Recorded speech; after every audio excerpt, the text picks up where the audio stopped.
I don't really read the front matter of books. One paragraph in the prelude to The Little Prince tore me up. The Little Prince is a book about childhood.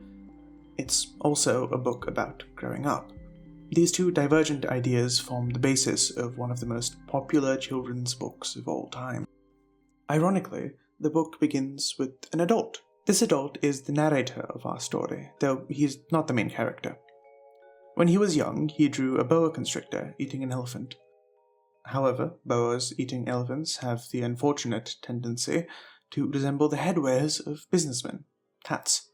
Having, from the influence of grown-ups who only saw hats where a boa lay, given up a potentially magnificent career as a painter at the age of 6, our narrator chose instead to pilot airplanes. He notes that he never found a true friend in the course of his life. That is, until he crashed in the Sahara. The morning come of his crash, an odd voice, one of the titular Little Prince, woke our narrator up.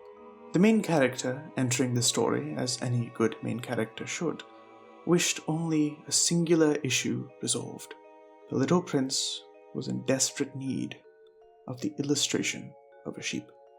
Our narrator, who only drew boas, naturally drew a boa constrictor eating an elephant from the outside. The Little Prince winced.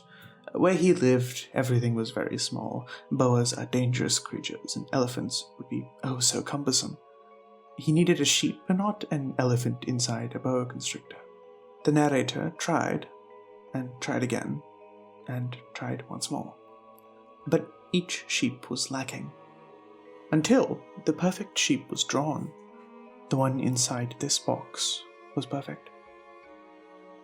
I shall speak of the subsequent events of the book to the best of my ability, but The Little Prince is a very short book. I wholly recommend that you read it yourself. The narrator learns of the Little Prince slowly. Once upon a time, far, far away, there was a planet. In truth, it was an asteroid, B612. But to its inhabitants it served as a planet all the same. This planet had 3 volcanoes, and as with all planets, here, there were good plants and bad plants. The worst of plants for a small planet is the baobab. They grow as big as castles, and if not taken care of with the promptest of responses, they become an infestation that cracks the planet into pieces. Thus it is of great importance to regularly uproot the planet's young baobabs. The one who did such tending for asteroid B612 was the Little Prince, and it was for eating young baobabs that the Little Prince needed a sheep. The Little Prince was very fond of sunsets. He never let go of a question once asked. He regularly cleaned his volcanoes and weeded out the sprouts of the baobabs. The Little Prince had a single rose in a single spot on his planet. And he loved his rose, and the rose loved her Little Prince. But the rose was young, and the Little Prince naive, and neither knew how to love. And so the Little Prince left, for he knew too little to know to stay. And the rose stopped him not, for she was too proud to hold him back. The Little Prince visited many asteroids on his journey. He visited a king, a conceited man, a drinker, a businessman, a lamplighter, a geographer, and lastly, he came to Earth. On Earth, he met a snake, spoke to an echo, cried, learning that his rose was not the only rose in the world.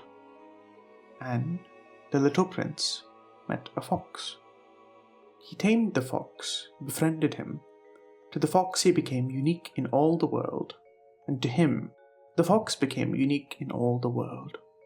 The fox cried when he left, and yet the fox told him he did good, for the colour of the wheat fields would forever remind the fox of the Little Prince.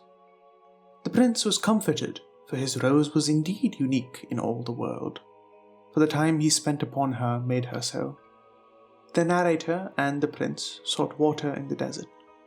The desert was beautiful that night, for it hid a well. The end of The Little Prince is not something I feel great confidence speaking on. The following bit will only be my brief thoughts on the end and not a recounting of it. I do not believe it matters whether the little prince returned to his planet or died. To borrow a phrase of grown-ups, it is not a matter of consequence. For what lies beneath the emotions of the narrator, the little prince, the author, and every reader of this scene, is the sadness that naturally follows the leaving of a friend. It is no different than what the fox or the rose felt, and it shall be no different than the feeling you or I have when we experience a friend's depart.